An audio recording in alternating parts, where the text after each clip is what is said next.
The Memphis Grizzlies, were they the most injured team in history? Were they one of the most tankerific teams in history? Is it a mixture of both? What the hell do we take out of it moving forward? Michael Bolton's got some answers.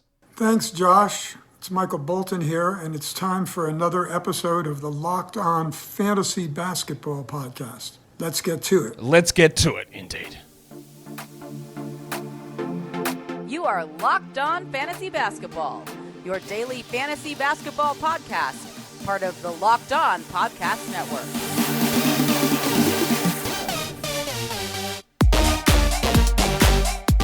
Hello and welcome to the Locked On Fantasy Basketball Podcast, brought to you by Basketball Monster. My name is Josh Lloyd, and now that Cinco de Mayo is over, I'm busy celebrating Cinco de Cuatro Mas Dos. I'm also the lead fantasy analyst at basketballmonster.com, and you can find me on Twitter as always at redrock_bball, on TikTok at redrock_bball, and on Instagram at Locked On Fantasy Basketball. Today's episode is brought to you by FanDuel. Make every moment more. Right now, new customers get $150 in bonus bets with any winning $5 bet. That is $150 with any winning $5 bet. Yes, it is. We said that twice. Visit FanDuel.com/LockedOn to get started. Thank you also for making Locked On Fantasy Basketball your first double bang of the day. Go and thumb it up across YouTube. Available free on all platforms. On audio, you 5-star it, you comment, you save it for later. You watch it multiple times. You let the videos and the audio softly guide you into sleep so that the dulcet tones of my voice lead you into a happy place at nighttime. Memphis Grizzlies. What the hell was this season? I'll tell you what it was. It was this. It was the question marks. We never knew anything that was happening with anything on this team. Obfuscation. And they re-established themselves not quite at the top of the injury reporting shenanigans. They used to be number one. Charlotte's right there now. Orlando's pretty bad. Memphis is pretty bad. Miami, sneakily pretty bad. The Clippers, bad. Portland, bad. They're probably the worst teams for injury reporting. We had a lot of that happening with Memphis, and we're going to detail some of that as we go through all of this. And we just never know what they were going to do. Two-way guys that were in one day, out the next, cycling through 1 million players on their roster. And all in all, we got some interesting things that happened, but there are so many, red flags is not the right word, but it's scenarios where we go, yeah, but next year. Yeah, but when this guy's here. Yeah, but. Right? Maybe that's the title. Yeah, but. It's yeah, he was a good but. Yeah, that was great, but. And there's still a lot of question marks about this team just in general, about what they even are, where they are next season, where they go from here. Let's see what we can get out of it. We'll start by just doing a bit of a team overview, what the team looked like, record, all that sort of stuff. They were 27-55. They had a -7 net rating, which is actually pretty bad. Like, that's in that same realm of the Spurs and the Raptors. We know a lot of the reasons for this. Ja Morant starting the season with a large suspension. They couldn't get out of that hole. There were legitimate injuries. Most of those were extended. Some of them, like Marcus Smart, for probably an extra 2 months. There were many, many fake injuries throughout the season as well. And then there was just 1 million roster churn moves. And I'm going to be honest with you, some of the roster churn moves and trades, I'm not sure how much it set them up for success in the future either. And that's part of what my problem is with where this team was going. Is that a lot of questionable moves were made, even though it didn't really impact this season. It's like, where do you go? They had the worst offense in the NBA. And again, that does make sense when you're missing Ja Morant. They did have 60-odd games of Jaren Jackson. In fact, I think it was 65 on the nose. They had not enough of Desmond Bane, but he was there. That's bad to be 30th. But impressively, Taylor Jenkins coached this defense to be 13th. Now, a lot of people are saying, why on earth would they force the Jaren Jackson to play 65 games to be eligible for an award? Some claim that that's a reason why that the player participation policy works, because otherwise we wouldn't have got Jaren playing these 65 games. But as we've talked about a lot on this show, Goodhart's law is in effect. When you set a target, it ceases to be a good target. Because if there was ambiguity around you've got to play this many games to get nominated for an award, Jaren might say, well, look, these other guys have got 70 games. Maybe I actually do need to keep playing. Versus like, all I've got to do is hit this mark and then I'm considered. But he, again, back to the original point, why would they play him those games? He's not going to win anything. He might. To drag this sorry bunch to 13th in the league in defense with a bottom 7 record, I'm not going to say it's all Jaren Jackson, but it's part of it. Like, individually, he dropped off a lot. But that team defense is really, really good. And he's a large part of that. He's not going to win Defensive Player of the Year. He probably won't make all defensive team, but he's at least in the discussion. Their preseason over-under was gigantic, 45.5. So he missed it by 18.5 games. I had them in my initial over-under win projection at, what did I have them at? Something very high, 46, which even that was low based on where they'd won 54 the year before. I had them at 46, which would have been over. Preseason, I readjusted it down to 45, so I snuck under. I'm not going to really claim that as a win. Half a win could have gone either way. But yeah, they're obviously much worse than expected, and of course, nobody knew that Ja Morant would last 9 games when he came back. You just did not know that, and if you claim that you did, well, you're a liar. The draft. This is where things get very interesting for this squad, isn't it? Because they are a team that was, a 2 seed the year before, won 51 games. This year feels a little bit like the year that the Warriors got the James Wiseman pick. That worked out fantastically for them, obviously. I mean, they did win a title, but the pick didn't work well. But a team, or even let's say the Tim Duncan Spurs, a team that was good, big injury, got the top pick, rolled. The Grizzlies have that chance here. They have a chance to get a top 4 pick, obviously lottery pick. They're currently slotted at number 7. Their best chance is 34% odds for pick 8, but their pick could finish anywhere between 7 to 11. Now, finishing at 11, there's basically zero chance that goes down that far. It's like 0.01 or something. And there's very little chance it goes to 10. So it's probably going to be 7, 8, or 9, or 1 to 4, where they've got about, what is their odds for a 1 to 4 pick, which is probably the more interesting part for this squad. 15.5, 23.5, 32% for a top 4 pick. 34% at pick 8. That's pretty interesting. 20% for pick 7, 13% for pick 9, 1% for pick 10, and basically less than 0.1% for pick 11. They've also got pick 39, which is their second round pick, and they have, also that's not theirs, that's the Nets' second round pick.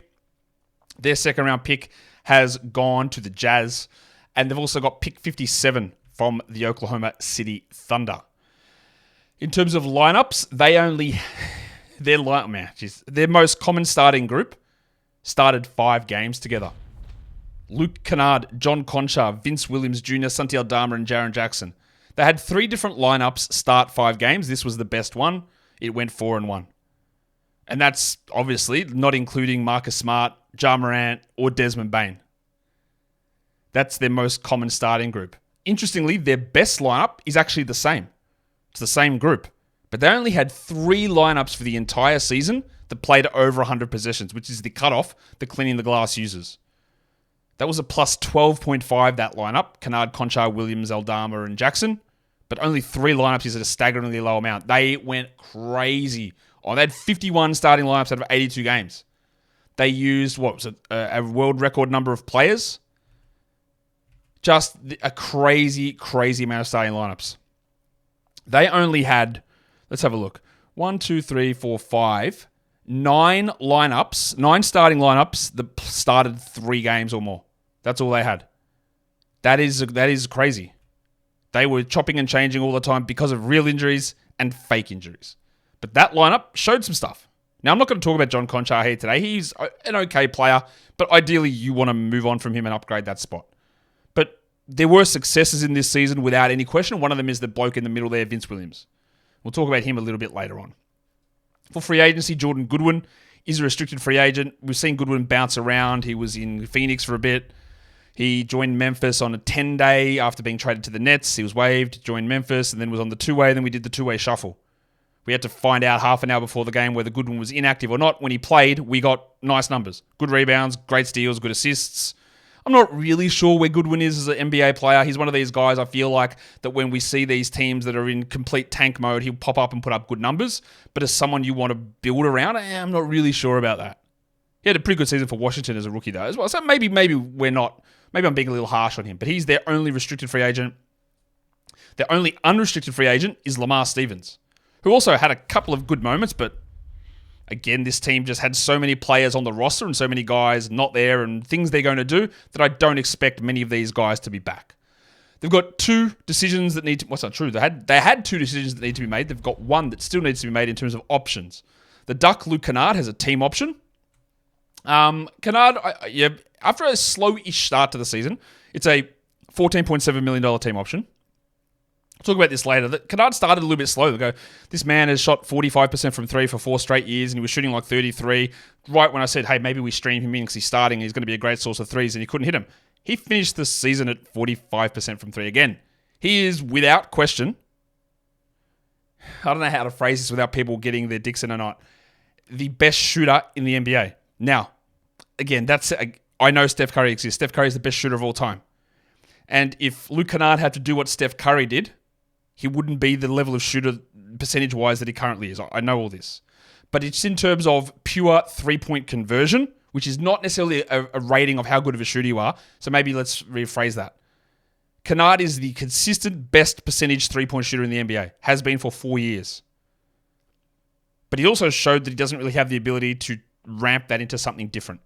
But as a complementary piece, who you basically know who will hit 45% of his threes, there is nobody else you want in that role. That you can't expect more from him, but that is what he does, and he does it every single year. Like even Steph didn't hit 45% of his threes or even 40% of his threes this season. But Canard does every year. The other one there was Yuta Watanabe with a player option. So it's his decision whether he wanted to come back, $2.6 million. He just said, nah, I'm done with the NBA. Thanks for your times. I'm heading back to Japan. So he's already declined that player option. He's out of the NBA. That's done. He didn't really get any sort of chance in Memphis, and he missed about the last 10 to 15 games, I think, for personal reasons, obviously dealing with something that made him want to go back home, whether that's a family issue or it's just like loneliness, just wants to be back in Japan, which we totally understand. Yuta had some interesting moments, but in the end, that's it for him. They got some interesting players who will be on expiring deals next season.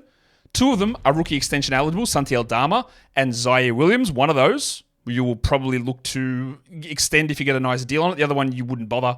The one you don't bother with is Zaire Williams. I don't think he's shown anything really. Missed the end of the season with a hip problem. Santi was disappointing, but at least shows he's a rotation level player. Derrick Rose is on an expiring deal, like $3.3 million. There is zero reason, in my opinion, for him to be on this roster. Absolutely none. They should just eat that $3 million, trade him away. He doesn't need to be there. And then there is the two-way guys who I thought were pretty impressive. Scott Pippen and Trey Jemison. Jemison, maybe you bring him back, or they're both back. They're on 2 ways this next season. I would look to convert Pippen. Jemison's interesting as a reserve backup big man. That is where we sit with that. Today's episode is brought to you by DoorDash. Mother's Day is coming up, and I better get myself into gear as well. But I don't have the ability to go to DoorDash like you guys do over in the States, because you can go and get DoorDash, find out what your mum wants, and just get it delivered straight to your door. Maybe it's food. Maybe it's clothes, tech, gadgets, flowers. Get that stuff on your doorstep on the same day. So it's really never going to be too late to show your mum your love this Mother's Day with DoorDash. If she's got that sweet tooth, or she's into flowers, or she wants a new pair of AirPods, or maybe she wants some big over-the-ear cans because she really likes the sound bass quality, get them. DoorDash will get that stuff to you on that same day. So get all of your Mother's Day gifts all in one place and get 50% off your next order. Up to $15 when you spend $15 or more on your next flour, convenience, grocery, or retail order now with the code LOCKEDONNBA. That is LOCKEDONNBA. Order using DoorDash today. Terms apply. Today's episode is also brought to you by LinkedIn Jobs. When you're hiring for your small business, you got to get it right. It is simple as that. Staff are the biggest asset or liability that a business has. So if you're not hiring the right people, well, your business will not be successful. And you need time savers to get the right people, and that's where LinkedIn comes in. It's not just another job board. You've got access to LinkedIn's over 1 billion professionals. So put your job in front of the right people who are qualified to handle those tasks. Take a load off you getting the right person in to do the right thing for your business. Hate that time-wasting scenario of people applying for jobs when they've got no business being there. Yeah, bro, I used to work at a petrol station. Can I be a doctor? I mean, sure, in your dreams, but not now. Get the right people in for the job with LinkedIn Jobs. And post your job for free at linkedin.com/LockedOnNBA. That's linkedin.com/LockedOnNBA to post your job for free. Terms and conditions apply. Apologies to Husey for saying that he was applying for a job as a doctor. All right, we're going to talk players. It's hard to sort of narrow this down. It's like, I have this section, the starters. All right, so there are some pretty solid guys. 7 guys I'm going to talk about in this section. But their lineup is far from secure. If I was them, I'd probably want to move on from Marcus Smart, but I don't know whether they will. So Ja, Bane, Smart, Jaren are all going to start almost definitely. And that leaves one spot open. Is it Vince? Is it Santi? Is it Brandon Clarke? Is it pick number 2 that they get in the draft? Is it Gigi Jackson? Will they commit to Jaren being a full-time 5? These are all the questions about this team that we just don't know. Let's start with Bano, who annoyed me no end, not because of anything to do with him. The Grizzlies told us that he had a grade 3 ankle sprain, which is a 3-month injury. They said he'd be back in 6 weeks. A reporter said he'd look to come back in 3 weeks, which at the time I said this is clearly a lie. Somebody's lying. Either Bane is lying, the team is putting out garbage injury report designations, or the leak about him returning is garbage. It turned out probably to be a little bit of both because Bane didn't come back in 3 weeks. I think it took him 8 weeks to come back, which is still really early from an ankle sprain. And then, as they say, like in Jurassic Park, I think it's Dr. Ian Malcolm that says this, they spent so long trying to figure out whether he could come back, they didn't actually think, as I'm going to butcher this quote, they didn't actually think about why, or is it, you know what I mean? Why did he come back for 2 games, 3 games? What was the point? What was the point of lying about the injury designation or forcing him back from the injury early just to be out for the season after 4 more games? So in the end, my initial call on Desmond Bane was drop him. Yes, I copped a lot of heat for that when he came back. But I also did mention, I think there's a chance if he does come back, he does a Paul George 4 games and doesn't play again. So I think dropping him was 100% the correct decision. You might disagree on that, but in the end, I think it worked out basically as you would want. So what do we do with this? 32nd in -1 rankings. He was getting picked at 25, so he didn't actually live up to the draft spot, even though we got less Ja Morant than we thought we would. When people were drafting him at 25, the expectation was that Ja would miss 25 games and play the rest. So Bane would be great early and then fade away. In this one, Ja missed 25 games, played 9, and then was done. And Bane still didn't quite hit that spot. Desmond Bane's great. There is a little bit of an overrating, I think, of him at times. He was 34th in points. He's 139th on Yahoo because of the missed games. He only played 42. He averaged 24 points with 3 threes, 4.4 rebounds, 5.5 assists, 1 steal, shot 46 and 87, 54 on his 2s, 38 on his 3s. These are all really good numbers. Really, really good. But I always want to ask the question when we're looking at these. What gets better, or is there a risk of something getting worse? And I think when we look at that, I go, well, what actually does get better here for Bane, who had a 28% usage this season? He had a 27% assist rate. Is it reasonable for us to suggest with a full season of Marcus Smart and Ja Morant that he'll maintain 27.5 usage, which is 2 percentage points higher than last season? Is it reasonable to suggest that his assist rate, which went from 20 to 27%, will stay at 27%? I say absolutely not. Did his efficiency fall off significantly with that extra responsibility? It fell off. Went from 61 true shooting to 59. Field goals from 56.8 to 55. So there's a little bit of an efficiency dip there. But is the usage and assist rate fall, which likely comes, enough to offset an increase in efficiency?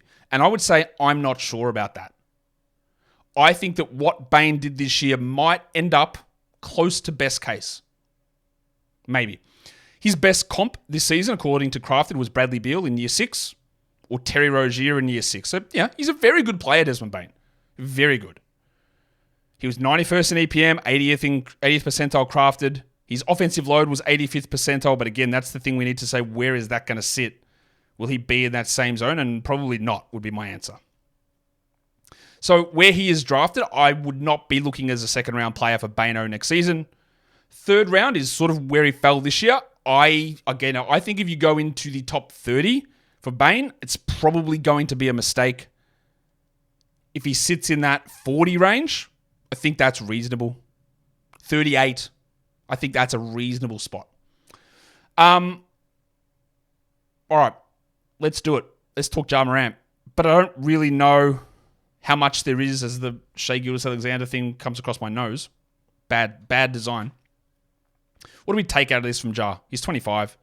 He played 9 games in 35 minutes. That's cool. He was 34th in -1. That's probably one of his best fantasy seasons, to be honest. Although it's 9 games. He was 19th in points. This is a borderline first-round points league player. It is not a borderline first league category guy. He is not a borderline top 20 category player. He is probably a 4th-round guy. Not only is there the off-court stuff, which was a problem, but he has had a lot of wear and tear injuries and a reckless style of play. He averaged 25, 5.5 rebounds, 8 assists, 0.8 steals, 0.6 blocks, shot 47 and 81. He shot only 28 from 3, which we expect to be high, but he's not good. Well, he's not a good shooter. We expect that to be higher. And the steals have just never been high for him. He's one of those ones, the traditional rankings always downgrade, always. He'll always look like the 100th best player in a straight 9-cat ranking, which again, should be an indication that you don't trust those numbers. But he's also not the guy that gets drafted at 13 because of his points league value when that's not where he is in categories. His best comp for this season, according to Crafted, was year 4 of Shai Gilgeous-Alexander or year 7 of Tony Parker. And that's mainly because of the poor 3-point shooting, I think, there, as well as the high accumulation of stats in other areas. He was 89th percentile EPM, 90th on Crafted. His offensive rebound quality was 73rd percentile. That's very interesting. And he's a strong rebounder. So where does Ja improve? Well, being healthy is number 1. Hitting more threes is number 2.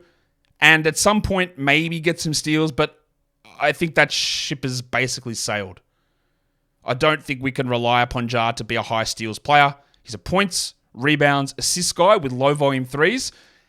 Encouragingly, he hit 81% of his free throws. He has not always been a strong free throw guy. In the past, he has been a negative in fantasy free throw contributor. Well, again, I've got to get away from saying that. I know I say that a lot. Not necessarily negative, below average.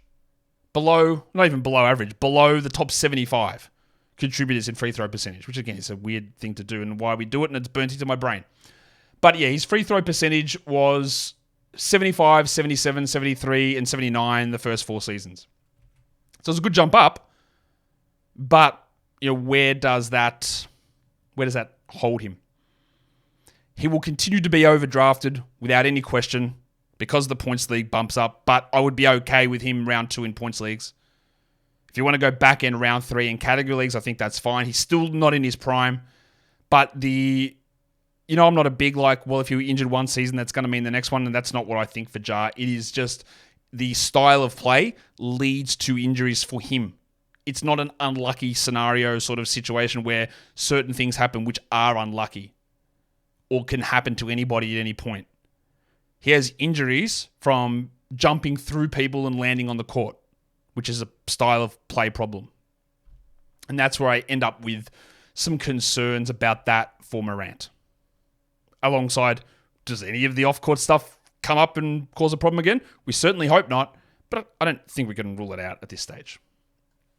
Today's episode is also brought to you by, as I put the wrong thing up, I'm sure they won't be happy about that, but now they can be. It's brought to you by Monopoly Go. All right, let's talk more about Monopoly Go. We don't need to talk about Ja Morant and crashing through for dunks.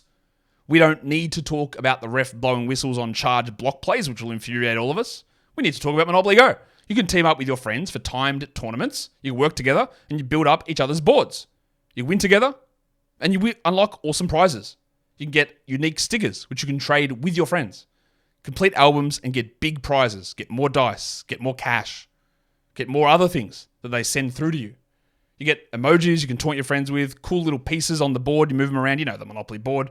The old hat, the thimble. Well, you got different ones of this as well. There's a penguin the other day on it. There's always something new happening on Monopoly Go. So download it. Get off the bench. Get it for free on the Google Play Store or the App Store. Monopoly Go. Game on. Okay.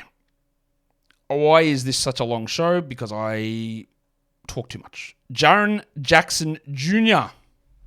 This was one of those ones where I was very, very, very staunchly against the positioning of Jaren in the offseason. The year before, people were very much into telling us that Jaren finished the season as a first-round player. And if you had have asked me the question, you didn't even need to ask me the question. I would have told you anyway. Jaren was not a first-round player, and if you draft him in the first round, you are making a gigantic mistake. The initial Yahoo rankings came out, had him about 12, and I said, this is a joke. Come on, we're not doing this. Do not take him there. This is dumb. And that always leads to those arguments. Or if you take him there, you're going to win blocks by yourself. And my pushback to that is always, no, you won't. And all it takes in low-volume stats is a drop-off, and you're cooked. And guess what happened with Jaren Jackson? You got cooked. Jaren played 66 games, exactly enough to qualify for the awards. He played 32 minutes a night. He suffered gigantic drops in a lot of his numbers. He finished 40th in -1, 60th on Yahoo, and 46th in points leagues. This absolutely screams to me that he's going to end up being a steal next season. He averaged 22 points with 2 threes, 5 rebounds, which is terrible, 1.2 steals, and 1.6 blocks. Remember, he averaged 3 blocks last season. He played more minutes this year. 44 and 81. He shot 50% on 2s and 32 on 3s. He had a gigantic increase in usage with Morant out and Bane out. And that led to lower rebounds, lower blocks, lower two-point percentage, lower three-point percentage. Everything about the shape of Jaren Jackson's stat line will change next season. Usage will drop, percentages should rise, blocks should rise, and I think rebounds should rise as well. Doesn't mean he's going to necessarily be better or worse. He's just going to be different. So you would have had Jaren Jackson a lot of the time go, man, he just killed my field goals. And I don't think that'll be the case next season. And you say, well, I drafted him for blocks and he didn't get any. Well, I think it might go back up. It might not, but I think it might. Just a complete change in role for him. He only hit 50% of his 2s as well, which for a big man is terrible. The big question is going to be here, did they see enough down the end of the season for him to just be the full-time center? Because they were, basically every single season, they refused to do it. And then he played some center at the World Cup, and I'd say he was bad at it. And the Grizzlies went, all right, let's do it. Okay. Then they traded away Steven Adams, and they don't really have a center on the roster. There's Brandon Clarke, which we'll talk about in a sec, but they don't have one. Would they take a Donovan Clingan at pick 7 or 8? Would they pair him as a starter? Probably not. Do they get another center somewhere? I don't know how. Is Jaren just the guy? I tend to be leaning towards yes, that they want him more at center now, which they have resisted strongly for years. His 2 top comps for this season were Clifford Robinson, Blazers legend, and Rasheed Wallace, year 4. That's still pretty good production. But again, the shape of his numbers is just going to be very different moving forward. He was still 76th percentile EPM, 80th in crafted. His rim contest frequency was 81st percentile, and that's a little red flaggy, but it is what I said. More focus offensively, having to do way more on offense, means that he didn't have the energy to do the stuff on defense. And I think you'll find that rim frequency will just jump back up next season. He probably won't average 3 blocks, but 2.2, 2.3, distinctly possible. And then he's back in our good graces as the 21st best player when you might be able to get him in the 4th round. So he's still young. He's still the same age as Ja Morant. He's still 24. There's still a long way to go here for Jaren. This is a season that may have frustrated you. Some of the stuff you could have seen coming, probably not to this same degree, but it doesn't rule out value for him in the future. What do we do with this next guy, though? Marcus Smart, who I thought was absolutely worth picking towards the end of the draft. There was no Ja Morant. Smart was going to start, and he was going to get opportunities. And he did. His ADP was 87. He ended up 66th in -1 rankings and 114th in points. 66th is, I couldn't have expected more from that. The problem is he played 20 games. Because he suffered that finger injury, which was pretty bad. But they also milked that like crazy. They told us that he would be reevaluated, and they never did. Well, or if they did, they never told us the reevaluation. So the final 6 weeks of the season, we were sitting there looking at our watches going, anything happening? Any coming back at all? They just never brought him back. So this is a lost season for Smart. He's 30 now. He averaged 14 points, 2 threes, 2.7 rebounds. That's yuck. 4 assists, 2.1 steals, shooting 43 and 77, 31% on his threes, 58 on his twos. Hard to judge a huge amount about Marcus this season. And I'm pretty sure that if they don't trade him in the offseason, and they should absolutely look into doing that, but if they don't trade him in the offseason, or maybe, look, if I was them, I would look to do it, because this is what I would do. I would start Brandon Clarke and Jaren Jackson together probably. I would consider Dama and Jackson together. I'll put Vince Williams or GG Jackson at the 3, and I would just invest, honestly, in Scott Pippen and Luke Canard as my backup guards. Smart is a solid enough player, but I actually think you can get something out of him. Although, if they are fully intact and healthy, they can challenge for a conference finals appearance. So maybe they hold him for that. The best comp for Marcus Smart's very low minute season was Alvin Robertson in year 8. Alvin Robertson, if you don't know. And some people have said, why are you just comping these guys we've never heard of? You know what? This is a great time for you to learn about some of the history of the NBA and some other players. Alvin Robertson had multiple seasons where he averaged 3 steals a game. One of the best steals guys ever. So this season was very similar to Alvin Robertson year 8. Now, I'm not going to lie to you and tell you that I know anything about Fred Brown in year 8. I know that he played for the Sonics through the 70s and 80s. But that's the second most likely comp there. His advanced metrics were very strong. Largely, most of the good Grizzlies players have good advanced metrics because they ran 50 different random crud players through the bench. So when you're getting Malginha Pereira minutes, they're going to go terribly, and it's going to make the better players look good. When you're playing Derrick Rose and Zaire Williams, you're going to look good as a better player. But 93rd percentile EPM for Smart, 84th in CPM, and he was 93rd percentile in deflections. He's always been an elite defender. He still is an elite defender. He's an elite defensive steals generator, event generator. The shooting is waxing and waning, but he has fixed being a bad free throw shooter. He will be a guy that I probably wouldn't touch inside the top 80 next season because Morant will be back. I'm not sure if Smart starts or what happens with him and Vince and those sort of players. But there's enough there to be a valuable asset, at least for one more season, I would think. That does bring us to talk about Vince Williams Jr., who was the revelation of this team. Started the year on a 2-way deal. Looked good. Got converted to a full-time, multi-year contract. Started, and then had a knee injury, which we never actually heard what it was, and then never returned from that. Like, who's he think he is? Jeremy Grant? I got no idea if that was an actual real injury. Did they say, we've seen enough, Vince, you've got your contract, sit it out, we're going to try to see, I'm just going to keep using my mate Malginha as the option. We're going to just see what Malginha can give us? I don't know. I think would Vince Williams be like, yeah, no, I've proven myself? I don't know. Did they think he's proven himself? There's 2 ways to look at this. A, it's an actual real injury, and it lasted that long, and you go, well, that's not a great thing. Or you look at it on a positive and go, the Grizzlies said, Vince, we absolutely love it. You are a key core piece for us moving forward. Sit these ones out. We've seen enough. You've got the contract. You're going to have a starting job next season. We're good with that. I don't know which one is real. Maybe it's a third option that I don't know. But they're what I'm looking at. He's only 23, be 24 next season. 52 games, 28 minutes, Vincey. He ended up 130th in -1 ranks. But of course, this also doesn't tell the full story of his season because he didn't play much early on. But then he did play a key role. Now, when he was forced into being that number 1 sort of a guy, it was him and Jaren, because there was no Smart, no Bane, no Jar. People criticize how I say Jar. Why are you saying it Jar, not Jar? I'm going to say Jar. Jar. Morant. I've lost it, mate. I've lost it. When they were out, he had to do way more, and that hurt his efficiency. And that's going to happen. He's a second-year, 2-way player. He's an older player coming out of VCU as a rookie. A lot of the scouts really liked what he did. The stats actually loved him coming out of college. Just never got much of a chance. And then we saw that he can do it. 10 points, 5 rebounds, 3.5 assists, 0.9 steals, 0.7 blocks in 28 minutes. That's low usage, obviously. But that 10 points there, turn that into 17. All right? I know it's easy to say, but just say it's 17 points. 17, 6, and 3.5 with a steal and 0.7 blocks is a top 30 player. If it gets to 20 points, it's Chris Middleton, but it's not getting to 20.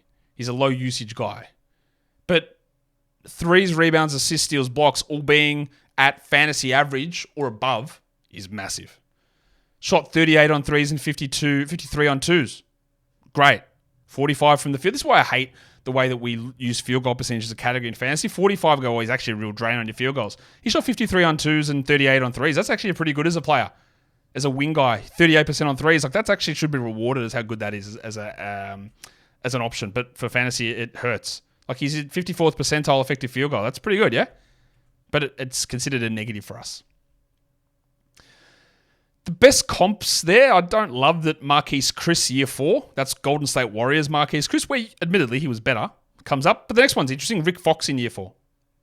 He was 81st percentile as a two-way player, second-year guy in EPM and 62nd in CPM. And his passer rating was 74th percentile. We uncovered quite a lot with Vince Williams this season. Where it all goes next season is going to be intriguing. He still only ran with 16% usage for the year. And look, if they go Bane, Morant, Smart, Jaren, center, whether that's Clark, drafted player, Aldama, whatever, then Vince won't start. But what if Vince starts at the 4? They just go small with Smart, Bane, Morant, Williams, Jaren. They could. But there are some... Like, will he be draftable, I guess, is the big question. I think a few things would need to change before we make that call. We loved what he did. The injury soured us at the end of the season, but now there are a lot of complicating factors around Vince Williams and his role. That brings us to Santi Dama, who I believe I was 100% right on talking about Santi Dama. There was a lot of push for Santi Dama to be this must-roster guy for basically all season. I said, I don't think he is that good. I do not believe that he is a center. I don't think he played any center at all, really. I would love to see that when the thing that you supposedly do is shoot, I'd like to see you actually do it well. And then you don't do anything else good. Now, for the last 2 weeks of the season, he did turn in good numbers. He's 23 only. He's going to be year 4 coming up, 61 games, 27 minutes, 153rd player in -1, 142 is his ADP, apparently he was drafted. 11 points, 1.73, 6 rebounds, 0.7 steals, 0.9 blocks. Shot 44 from the field and 62 from the line. I talk about the bad, well not bad, but the way that field goal percentage skews our opinions. He was bad as a shooter. 35 from 3, not good. 54 on 2s is okay, but if you're playing a lot of power forward center, that you probably should do a little bit more at the rim. And he didn't. But he is a perimeter-orientated guy, we know this. But only 60% at the rim, probably needs to be a little bit better. His top comp was year 4 Trey Lyles. I believe that was Lyles' final season in Denver. And Herb Williams, year 2. He was 56th percentile EPM, 31st in CPM. And his shot quality, gauging how good of a shooter he is, 18th percentile. That is a gigantic yikes. Because if you're not shooting, what's he doing that's good? That's the question. What does Santi Dama do that is good? And at this point, I don't actually know that there's anything. It's not defend. It's not rebound. It's not pass. It's not shoot. Although he's white, so he should shoot, yeah? So I don't really know what it is that he does that's good. His role, I would guess, will be smaller, but is he a guy that they would start next to Jaren and have Vince off the bench? I guess it's possible. But like we saw this season, you couldn't have got really more opportunities for Santi and still didn't really sniff being a great option. The last guy I think is a chance to start, and we saw it down the stretch, is Brandon Clarke. Coming back off the Achilles, you couldn't have asked for him to look better coming back. Now, he was another one that I said, if they bring him back, it might be the Paul George. Plays 6 games and see where it goes. He played literally exactly 6 games. 22 minutes a night. Got fake shut down again at the end of the year. He was 201st in -1, 139th in points. He averaged 11 points in those 22 minutes. 5 rebounds. 0.8 steals. 1 block. Shot 56 from the field. And how? How do you shoot 14% from the line? And 17% from 3? But this is low sample size stuff, 120 minutes. So he's not that level of shooter. He's not that bad. He's not good, but he's not that bad. His top comps were year 5 Dante Cunningham and year 5 Kenyon Martin, the original, not junior. And the Cunningham one, you go, he's not a good player. Kenyon Martin was. Clark, if we knew that he would start next to Jaren next season, clear draftable player. Probably around 100th. You look at that mark. He is going to be 28 next season. This is peak for him. If he doesn't get it done the next 2 years, don't expect it. This is the time for him. 49th percentile EPM, 77th in crafted. These are, again, low sample size numbers. But what I did like was his rim defense, 91st percentile. He's always been this great defensive metric player. And again, it showed out. 0.8 steals and 1 block in 22 minutes is very, very good. And that's where he gets fantasy value. It's not as strong in points. It's much better in categories usually. Field goals, blocks, rebounds, steals. He brings all of that. And I think he is a sneaky shot to be a starter next season, but there is a lot of water to go under the bridge. Who are the other players of note that we need to talk about on this squad? I think any of those guys that I mentioned could be starters. I want to highlight this man, Scott Pippen Jr. Pippen was on a two-way. We were doing the two-way dance with him for a bit. Then he suffered a back injury, and then he came back, and he could play all the way out, and he did, and I thought he was good. And that is what you want. We've got the success of the Vince Williams conversion already. Pippen, per game, was 77th in -1 rankings. Now, he played 25 minutes a night in 21 games. He's not going to get that level of a role. 112th in points. He averaged 13 points a game. 3 rebounds, almost 5 assists, 1.7 steals, half a block. Shot 75 from the line, shot 42 from 3. Now, he's not known as a three-point shooter, so maybe we can not worry about that. He was 87th percentile on EPM. He's Darko, because the crafted doesn't have his numbers up. Darko was 193rd in the NBA, so that's better than average. His steal percentage was 98th percentile.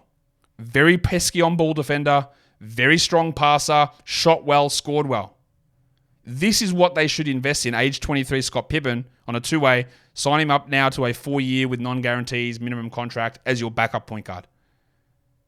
I don't think he can ever be a solid starting point guard, but as a backup, what he did was really impressive to me. And I'll just see what they decide to do with that as we move forward. Luke Canard got some interesting roles this season. I thought Canard was a chance to start at the beginning of the year when Morant was out. They ended up going with Zaire Williams, who I'm not even going to bother talking about in this show. I think he's just done. I think he's bad. Canard was frustrating at times where he just wouldn't ramp up his usage or his ball handling or anything. They did end up starting him at point guard, and it did start to come along nicely. 175th in -1. He averaged 11 and 3 with 3.5 assists.